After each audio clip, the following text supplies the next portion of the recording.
The oldest and most famous speedway in the world, the Indianapolis Motor Speedway, opened in 1909. It took a while, but in 1994, NASCAR came to town. This year, the 16th running of the All-State 400.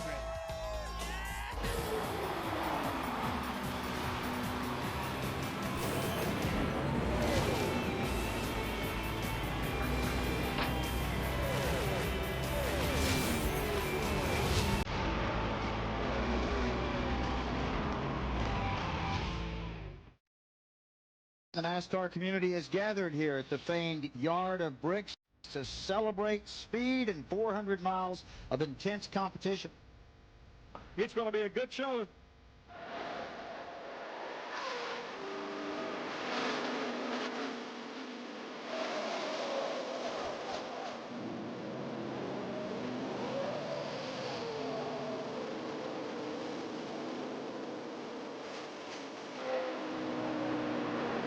Jimmy Johnson will capture his second All-State 400 at the Brickyard.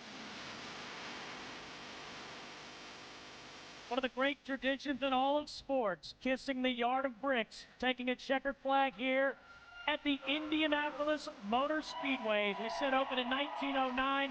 They love their racing here, whether it's open wheel or stock cars. NASCAR into town for the 16th consecutive year. Trackside Live, proud to be a part of it here right outside the famed Brickyard. Jeff Hammond, Larry McReynolds, Steve Burns, proud to be with you here. And when you come to an event, you look right next door, and that says it all, 1909. That place is unbelievable, even 100 years later. And you know, when you think about this race, I heard Jimmy Johnson, who's won this race twice, someone had asked him, said, you know, what makes this race also special when you just look at our schedule? It says, well, we just came off of an off week, and it's now people realize that the hourglass sands are running. They're running as we get to the chase. Of course, we get to the chase, there's only 10 races go. And this is where it seems like everybody really ramps it up. Because when you look at the 15-year history of NASCAR being here at Indianapolis Motor Speedway, 7 times, including Jimmy Johnson twice, the driver of the team that won this race, they went on to win the championship. So it's like people start getting serious here for this 400-mile race.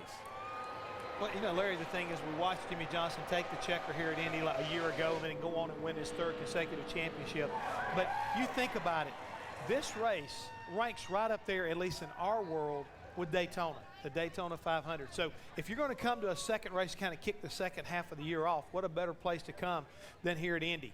And if you had to make a choice for some of these drivers, it would be very difficult to choose between winning the Indy race or the Brickyard or winning Daytona. But this year, Steve, it's got to be somebody like Tony Stewart, 100 years of history here at the Brickyard. What better race would he like to win? Because he's already won twice at this race. He's raced the Indy 500.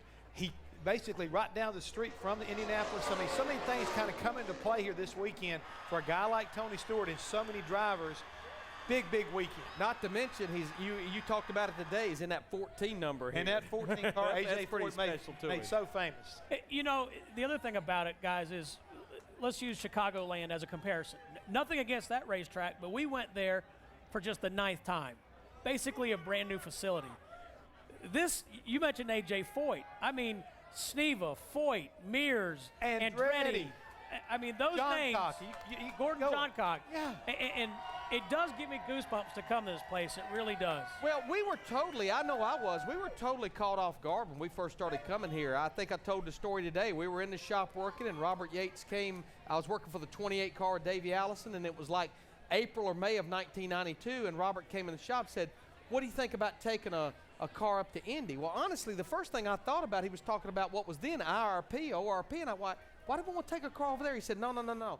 He said, Bill France Jr. just called and said that the Monday and Tuesday after the June Michigan race, 9 teams are going to Indianapolis to do a tire test for Goodyear, as we're called, and they wanted us to be one of those 9 teams. And I mean, it was a phenomenal deal. I think Rusty Wallace may have been the first car out on the racetrack to come down that long straightaway. It was a phenomenal feeling. And I remember DW saying he was one of the first too in that test. I remember Darrell Waltrip saying that he actually had tears in his eyes when he came down Gasoline Alley because, you know, growing up, Us rednecks never thought about coming to this place. And the people that were here those 2 days, I mean, it was Huge, just for huge a 2-day crowd. test for 9 teams. It was unbelievable. You go walking this racetrack, you go to the museum, and you start to get an understanding of what motorsports really, where it came from and how NASCAR evolved because of Indianapolis Motor Speedway. It's huge. It's just huge.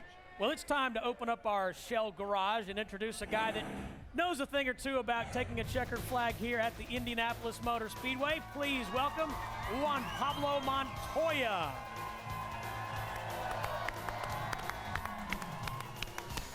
All right. How you doing, guys? We're doing great. Hello, JPM. How you doing? Good.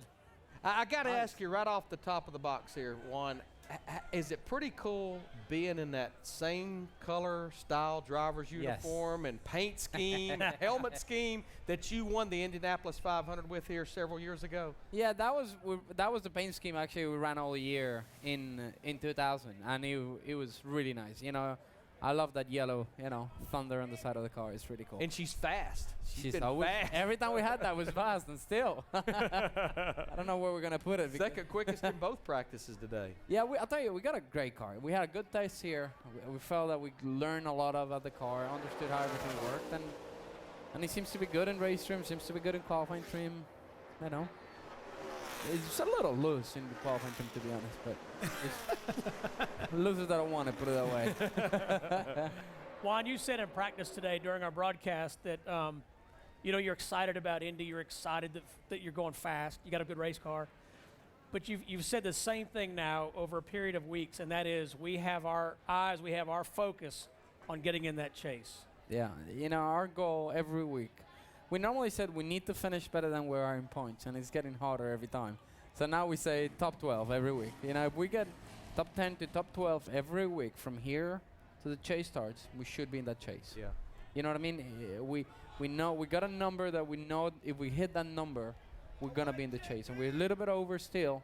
I know we're in points in, but it's very close. So I know the way the car is handling right now, and practice went today, you would think we got a winning car, but same time, I'd rather take third or fourth out of this place than trying to go for a win and finish 30th and get out of the chase. So you got to look at the bigger picture.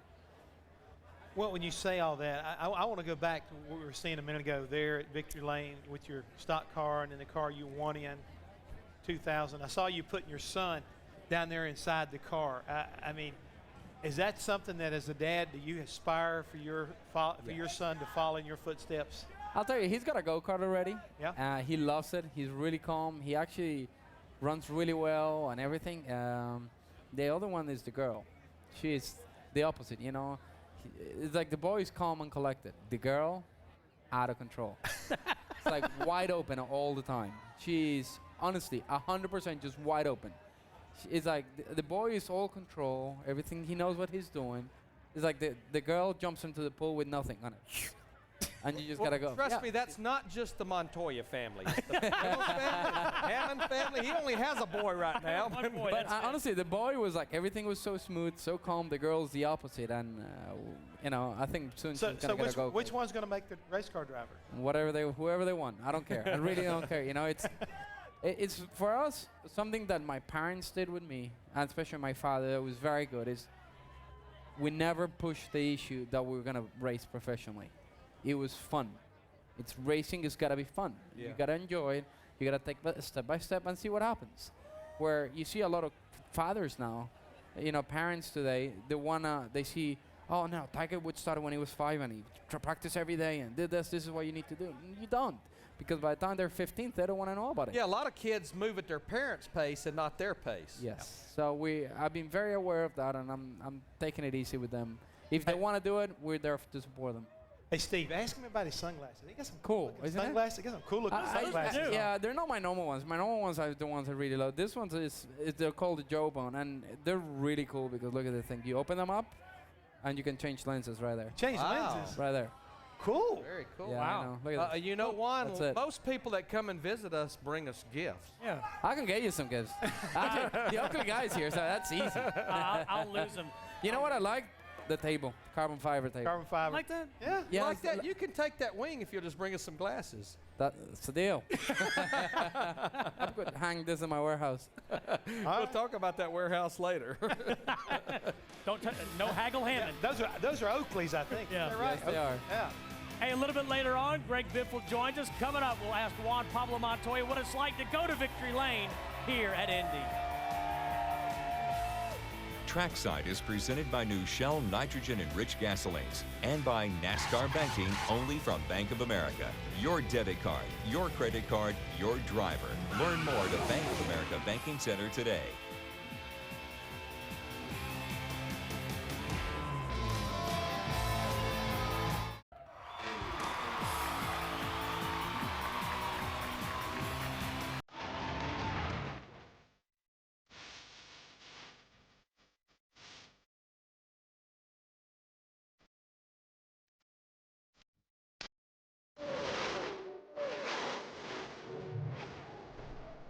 And back at the Indianapolis Motor Speedway on Trackside Live, Jeff Hammond, Steve Burns, and Larry McReynolds with Juan Pablo Montoya. Yeah, the thing is, Juan, in reading, little tidbits about you and your career, you won here in 2000. It was the first race you ran here at Indy. Yeah. Then you also raced Formula One here on the road course. But on those cars are so dependent upon computers and engineers. Now you come here with a stock car and you are the onboard computer. So how has that transition been as far as you having to be the one that when somebody walks up the window, what's the car doing, like Brian Patty? How much of a difference has that been? I'll tell you, simple as this. A Formula One car, without a computer, you cannot start a Formula One car. You can't even start the engine. And their software is so advanced nowadays that you don't have to even talk to the engineers to tell them what the car is doing. They can actually see what the car is doing, whether it's tight or loose, whatever it's doing, they can see what's doing it and why it's doing it and how they can fix it. It's insane. So to be able to all that be yourself, for me, it's great. I always felt I was a very technical guy. I really understand how everything works. And to be able to do that and depend everything on me, it's very good. And it's exciting. I think this is one of the nicest things about NASCAR, that it puts a lot more on the driver. Jeff mentioned your one and only start in the Indianapolis 500 in 2000. Of course, you just dominated that race. You were driving for Chip Ganassi then, as you are now, which we all know that Chip can get on the chip every once in a while.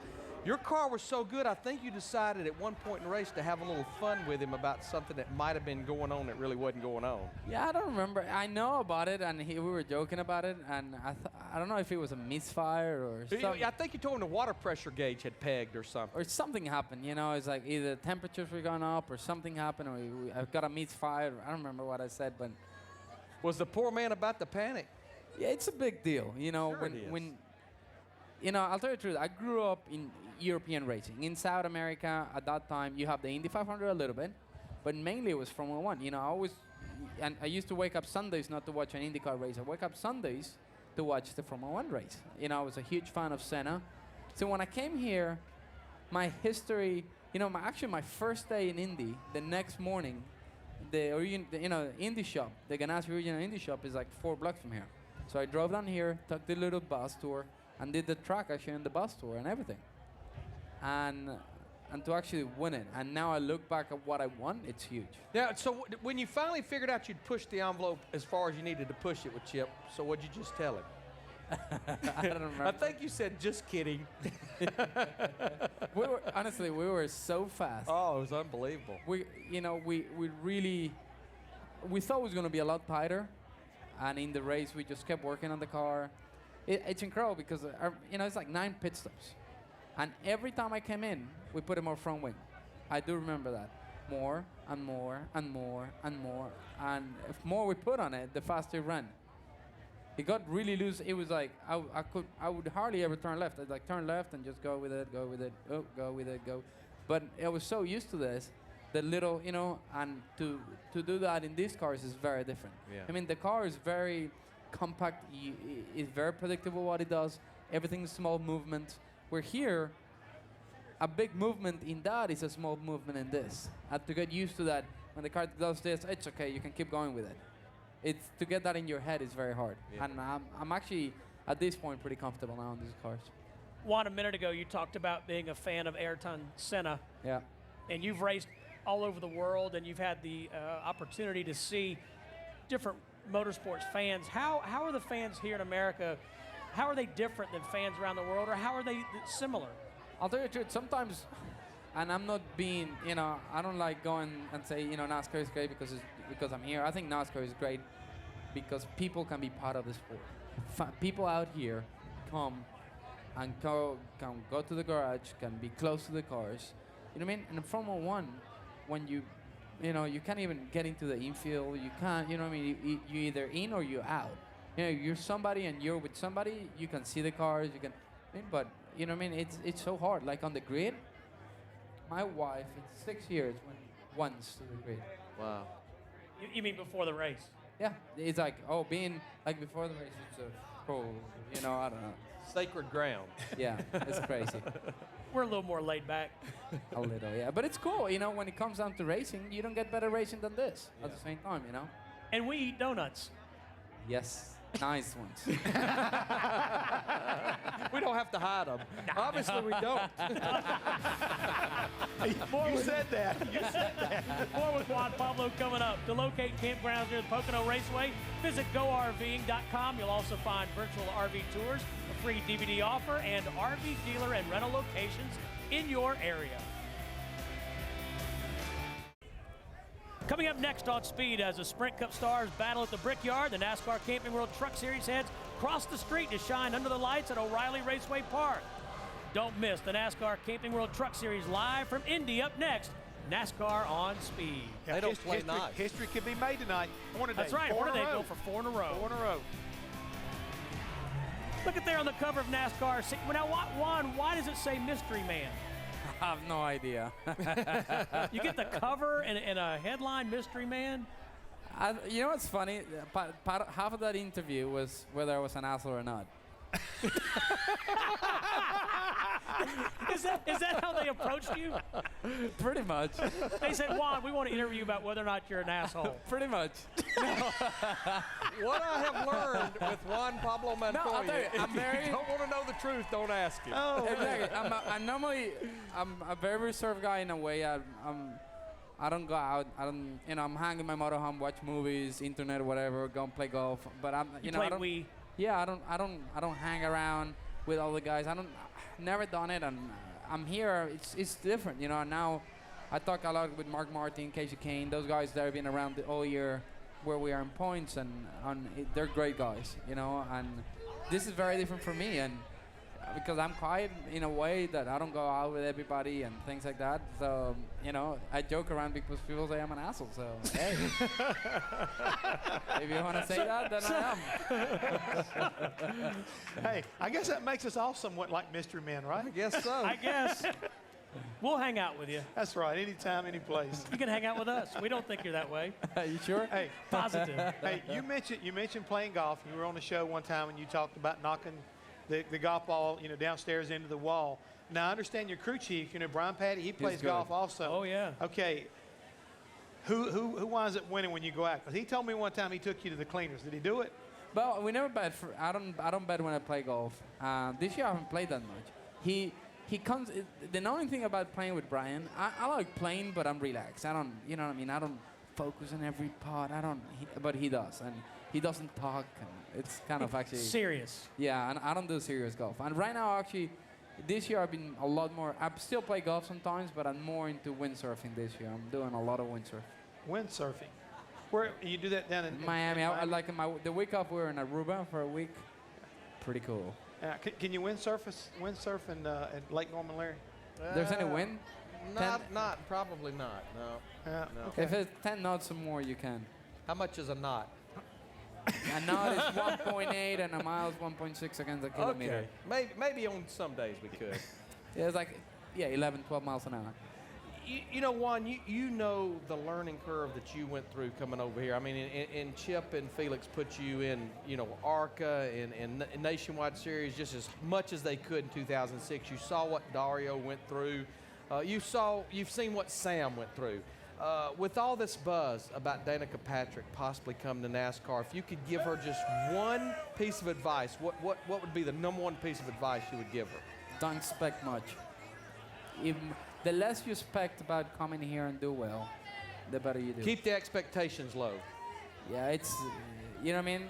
80% of the time, you're going to suck at the beginning. Honestly, it's going to be so hard. Not because you have talent or because you don't.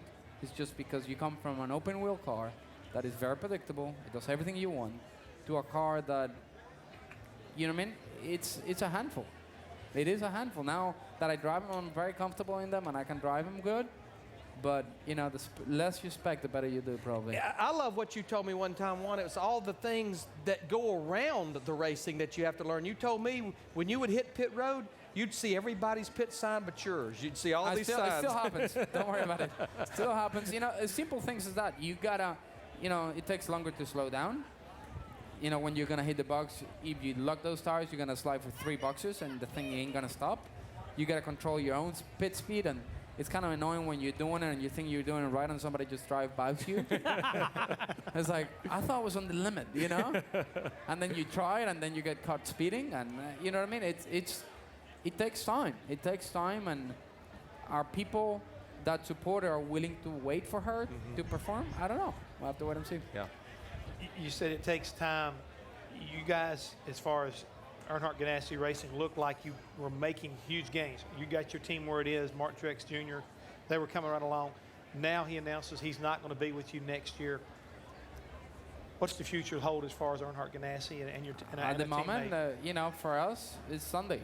For me, you know, I think what's going to happen next year, you got to ask Chip or Steve Loletta or whoever is in charge, you know. For me, what's next for our team? Tomorrow morning qualifying, and then we'll go from there. You know, I don't... One day at a time. One day at a time. You can't think about, you know, there's people hired to do that. My job is to drive the car tomorrow, and the next day, and the week after, and the week after, and the week after, and the week after, and the week after, you know, and so on.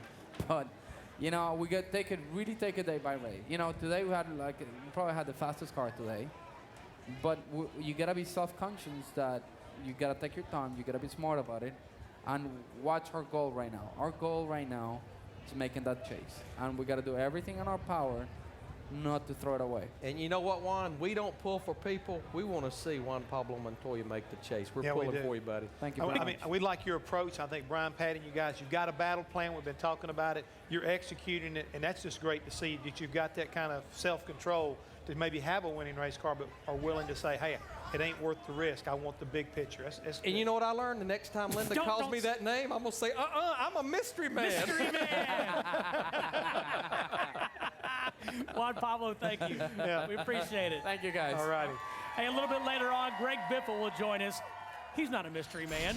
Big Block Thursday on Speed. 3 big hours of races, chases, and crashes. First at 8, Pink's All Out. Then at 9 on Jacked, an unexpected surprise forces the entire unit to scramble in hot pursuit. And at 10 on Wreck, a vicious windstorm wreaks havoc at 8. The Prilosec OTC Barbecue Series is back again with us here at the Brickyard. Let's check in with our mystery man, Rutledge Wood, and see how things kicked off today. You know, being in Indianapolis, seeing the cars go around the track, I don't know what it is, but it makes me want to eat some meat. And we are here at the Prilosec OTC Barbecue Shootout Series to have some good barbecue. Come try some with me.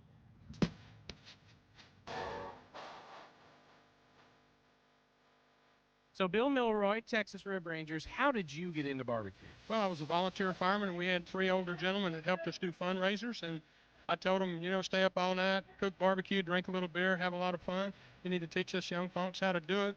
It's right out of college, you know, and it was a great time. Mm-hmm. Good. As far as barbecue goes, what do you think the hardest part of making good barbecue is? The charcoal, barbecue sauce. The hardest part about barbecuing is to get away from the old concept of putting barbecue sauce on the meat while you're cooking. I mean, growing up as a child, that's how my grandparents and my mom and everybody did it. And now we're using dry rubs and getting away from the sauce and using the sauce over the last 5 minutes of cooking. Hey, Swiney, hey. Woo. Last step's just poking them with your fingertips. A lot of people don't know that at home. You wouldn't learn that otherwise. Just poke, poke, poke with your fingertips. You look delicious. What's your favorite on Trackside? On Trackside, DW. Especially when they have Greg Biffle on yet, too. He's on tonight. Is he on Greg tonight? is on tonight. I didn't tell her that. Now that is a well-balanced plate right there. You got veggies, you got a nice steak, some potatoes, and this wild chili poblano. I don't even know what it is. So I've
The Prilosec OTC Barbecue Shootout Series is proud to support the NASCAR Foundation. For more on how you can get involved, visit www.nascar.com Foundation.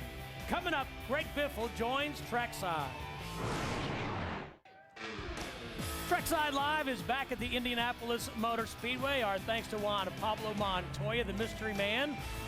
And coming up now, we are joined by Greg Biffle, but right now he's backstage with our meat eater, Rutledge Wood. Oh boy, Steve, had fun today, didn't I have fun? Hey, welcome. Thank you. So excited you could be here on Trackside with Yeah, us. it's getting pretty crazy. Yeah, it's going to be pretty wild. I was really excited about you coming by, so I dressed up. I don't know if you can tell. I like that. Put on my best suit here. But nice. I really did this earlier. We got to have a little fun. Everybody's going to get to see that in a minute, but I hope that it wasn't too much. You know, I'm trying to get more into journalism as a profession. I see that. You got a little ways to go, but you're getting there. Oh, that's really nice. Yeah. Thanks.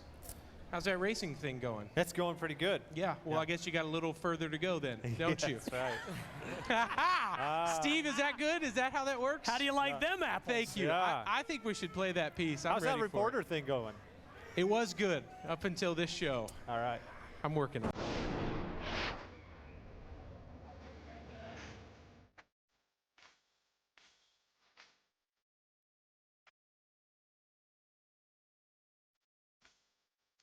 You know, the guys on the show sometimes give me a hard time because I have too much fun in this sport. I have too good of a time with the drivers. So today, I take a real step forward in my journalistic adventure. Real questions that I wrote down in this notebook for one Mr. Greg Biffle. Unfortunately, the only time I could find to meet with him was during an orthodontist appointment. So please bear with us and enjoy the following. I knew that this may be my only chance to prove that I have the skills to be recognized as a serious, no-nonsense journalist. After meeting Mr. Biffle and Dr. Sondy, I realized this would be no easy task. Professionalism will be first and foremost in my new journalism agenda. Greg has no idea of my upcoming attack of hard-hitting questions I plan to release in a multitude of adjectives. Let's start with this. What do you do for work? In Back to the Future 2, they went back at one point and were in an alternate 1985. You probably remember. Can you just hold the microphone for a minute? Just hold it like that, because they got video games here. Apparently, it was because they had made a tear in the space-time continuum. What do you think about all that? Greg, let's get back to the real questions here. In your opinion, better invention, ShamWow or the clapper? Was that with two H's or is that one? I know I'll never forget the day I became a real journalist. After all, I'll be known as the man who got to show the world the real Greg Biffle. I think it was pretty tremendous. You would agree, Greg, wouldn't Greg? Yeah. Would you? He was literally just here a minute ago. Has anyone seen Greg Biffle? He's with the real reporters. You were too busy watching your own work. He's up here, Rutledge. I see what's up. Yeah. Hey, Greg. I'm back here. Hey, buddy. Had a lot of fun. Can we just keep him back there, Greg? Yes, I think we should. I mean, a man can't even go to the dentist and get his braces worked on and get everything you need to take checking. I mean, your time off, and he's trying to do an interview? I know it. I'm in there trying to get, stuff worked out. And 3M was gracious enough to do their 3M Unitech braces, and he's got to tag along. It was terrible. I mean, how disrespectful, guys. Well, they ask you, like even the orthodontist or the dentist will ask you questions. You're like, Yeah. Yeah, they wait till they get everything inside, then they ask a question. Yeah, how's that feel? I'll tell you in just a few minutes. yeah. Why didn't you get him on the chair and give him like the nitrous oxide stuff? Now you're That's thinking. what we need to You do. should have I never nitrous even feet. thought about that. I Yeah. never even thought about that. I should have. After what he did to you, you need to take him back and just I know it. a little payback. I mean, know it. when he wakes up, he'd have braces on, they'd be wired together, and he wouldn't be able to talk. Right. He'd be out of a job, wouldn't he? I'm gonna tell you what though, I'm gonna brag on you right off the bat here, Greg. We all bowled last night in the Jeff Gordon Celebrity Bowling Tournament for the Riley's Children's Hospital. Now, we do know that you love the fish and you love boats, but our buddy Greg Biffle stepped up to the plate hard, and he and I would assume Nicole are going to Alaska on a fishing trip. Yeah, that was awesome. Yeah, it was really fun. I got to bidding on this trip to go to Alaska fishing. I'm not sure when I'm going to get to go, but I bought it anyway. I felt obligated, to raise money for the hospital and all that, and the bidding started out on it, and I thought, I'll be able to buy this thing pretty reasonable, but when it got up there, I couldn't give up. But I love I love You're your not gonna comment. The lady you were bidding against, she just came and stood right beside you, didn't Yeah, she? yeah. She's like, now how much are we going to pay for this? Well, are we negotiating right now or what? But it was a lot of fun, and I don't think Nicole knows yet, so She does now. He does now. she's watching the show, so we're going to Alaska. And Sorry. No, that's okay. I'm a mystery man. Mystery man, a-hole, all those things. I'm not sure what all was going on before I came out here. Yeah. But I was listening in back, and I got nervous. You pretty much summarized all of it, right? Okay. And thank you for cleaning it up. Yes. Yeah. Because this show is live, and we're not sure if Yeah. we're going to be on past 7:30. We have no idea if we're going to go past 281 shows. The one thing I want to ask while we're talking about fishing, I understand you've taken up a new line of fishing.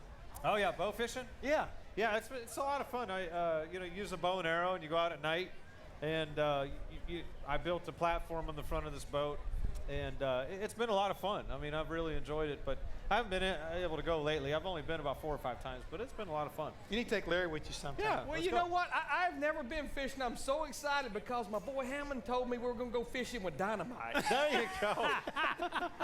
How about you guys go fishing on my boat with me sometime? Is that legal, bow and arrow fishing? Yeah, it's completely legal, sure. Yeah. I'm not so sure if Hammond's involved, though.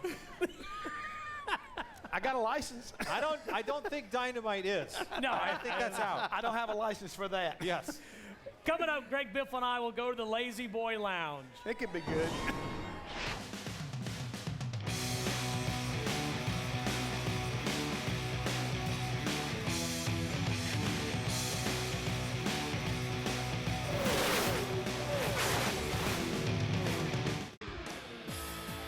Trackside Live back at the Indianapolis Motor Speedway, the world's most famous racetrack that opened back in 1909. Spending time with Greg Biffle in the Lazy Boy Lounge, and your teammate Matt Kenseth was hanging out here a few weeks ago. We didn't know that he actually delivered Lazy Boys with his dad. Did he? Roy's Lazy Boys. I didn't know that either. He did. Learn something new every day. Well, Matt talked about hard work when he was growing up, and Greg, I think I've been fascinated to learn about how hard you actually worked to get to this position, building race cars. But you told me a funny story about, I guess it was you and your dad went racing. You guys had no idea what camber was, what tools that you needed. You had no idea. You just went. It was a lot of fun. We built a street stock car and in our garage and took it to the racetrack. And, we didn't know about all that stuff. I learned about camber, caster, and started learning about wedge and bite and, put the socket under the axle housing and jack it up. And that's how you got to figure out how much wedge the car has. And I'm sure Larry and Hammond know all about that. And, it was a lot of fun. And I was very, very mechanical and loved that stuff. So I learned very quickly and really enjoyed the driving part of it. And, I just remember those days. You talked about going to a racetrack early in your career and how some of the other racers were going, wow, that's a nice piece. Where'd you get that? Yeah, it's that's how I got started with my business building cars. Is I built a street stock car. We built the first one, and then we went off and did a little bit of other stuff, and came back, and I went street stock racing again because that's about all I could afford. And by then I had a lot of the understood a lot about the cars, and built a nice car, took it to the racetrack, and a lot of people were liked the car and would you build me one, and so entrepreneur that I am, I took advantage of that, did something I could love, build race cars and go racing on Friday and Saturday, so that's what I did. And Greg, that business really took off. I mean, that was how you were making a living. You also told me once that happened, you were working, many days, 24 hours a day. Yeah, it seemed like it. We'd get to the shop early in the morning. We'd be there at 11, 12 o'clock at night. Nothing different than any local racer does. He has a regular job, and then they get together and work on the car in the evening. It's just that mine was race car all day. So then we raced Friday night at Portland Speedway, got home about 1 o'clock in the morning, and then Saturday we had to leave by noon, 4-hour tow to Tri-Cities. And then we got home about 6 in the morning, 5:30 in the morning from Tri-Cities. And then unloaded our equipment Sunday and got ready for Monday to go back to work. So it was a lot of fun. I wouldn't change it, trade it for anything. When you got the call, was it Jack Roush or Jeff Smith? It was Jeff Smith, and I was out working in the shop, and my parts man said, Jeff Smith's on line 1, and the name was sounded odd. They gave us first and last name, and I'm like, well, maybe I should take that call. We're getting ready to go to lunch. And I took the call, and they're like, Jack Roush wants you to come and drive the Camping World Truck Series next year. Are you interested? And so I said, let me think about that. I'll get back to you. It took me about 2 seconds. So that's how it happened. When you made the move, Greg, I think all racers that get to this level where you are now, there's always that fork in the road where you have to, after a bad race or a bad couple of races, you have to really dig deep to believe in yourself. Yeah. Did you come to that point where you said, man, I don't know if I can do this, but deep down you say, I'm going to give it another shot? Yeah, it was, the racing is a tough sport. It's a cruel sport, and it's either feast or famine, and you can, so up and down. And thank God I've been, through all the ups and downs, and I know that you just have to give it 100% all the time. And sometimes it doesn't seem fair. Your car breaks, or you got a bad pit stop, or the guy drops the fuel can and you go a lap down. Those things are going to happen. But if you keep giving it 100% every week, it's going to come around. Well, we made it through that segment without any bad language. I like these chairs are comfy. They are. I like this. We're going to kick back during the commercial. We're going to come back, though, and rejoin Jeff and Larry. Stay with us. Time now for our Inside Sprint Cup mobile feature. This week we check out the sights and sounds from Chicagoland Speedway and yet another win for Mark Martin in 2009. Radio check 1 2. 10-4, got you. Check 1 2. I got you there. You got me okay? Got a copy. 10-4. We gonna take bets on who's gonna try to lead the first lap. Vickers or Speed? Nah, I pretty much know who's gonna lead that one. I'll go with Johnson. Here they come, the Team Red Bull cars lined up as the green goes in the air and Vickers gets the jump. Jimmy Johnson is up alongside this time, and he'll make the pass. Let's settle in here and try to get some good laps. Jimmy Johnson leading this race with ease, but he is not the fastest car on the racetrack. The 5 car is the fastest car out there, but he's the only car on the racetrack faster than you. Mark Martin right now is loving it in the moonlight. Unless you object, I like putting these guys a lap down. Yeah, go get them. That 42 is 4 in front of you. Oh, this is easy, bud. It's not done yet, though. These things are really hard to win, but it's still fun. Yeah, I'm kind of having a good time tonight, too. That's good, boss. Get ready to get back at it here at Chicagoland. Green flag in the air. Jimmy Johnson in the race lead, Martin is second. Wow. Oh, it's nice. Our brother Hallass. We'll get him back. Don't worry about it. I think radio silence would be in order right now. War's on. 10-4. Johnson sideways 3 wide. Denny Hamlin in the middle going for the race lead. They make contact. Vickers is into Denny Hamlin. Martin takes the top spot. One car goes around all by himself, and it's Kyle Busch. Okay. Which lane should we start in? Are you okay up top? I don't know. If you can get a good enough restart clear, we'll go. If he can start start with you, he's going to suck you around, or at least try like hell. Up front, Mark Martin and Jeff Gordon. Mark takes the outside lane. He's on the gas and already. Check it out. The best car is running out front right now. Mark Martin pins it to the bottom of the track. Checkered flag is out. Mark Martin wins. I can't believe it. We won, right? Mark, you didn't win. You crushed them, baby. And Mark Martin's 4th win of 2009 at Chicagoland 2 weekends ago. Now, Greg, I'm looking at your finishes from 2009, and it seems like you guys are going a 4 or 5 race stretch where you're top 5, and then 4 or 5 races where you're below 20th. Has that just been a coincidence, or are you trying to find consistency? Yeah, we're trying to find consistency, and it's been really a lot of mistakes on our part. We've had great cars, and I've made mistakes driving, and we've had some troubles in the pits, and we are having trouble with that consistency. I think we're running good enough, and in fact, in that race in Chicago, we ran near the leader's lap times for a lot of the race.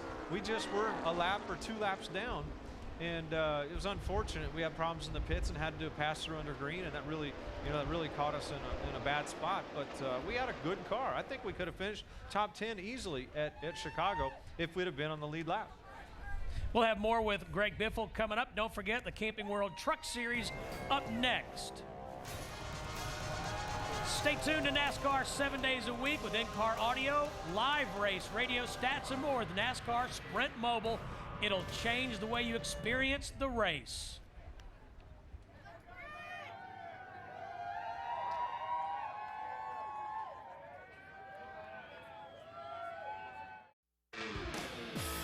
Trackside is presented by new Shell nitrogen-enriched gasolines. Brought to you in part by Go RVing.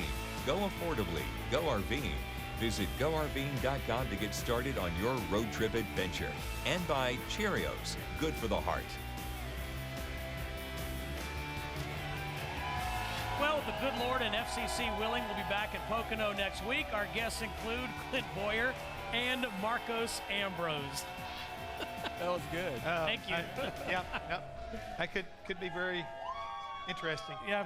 Tune in and make sure. Greg, so much has been made about the tires here at Indy. Now, I know you were one of the guys that came up here and tested those tires.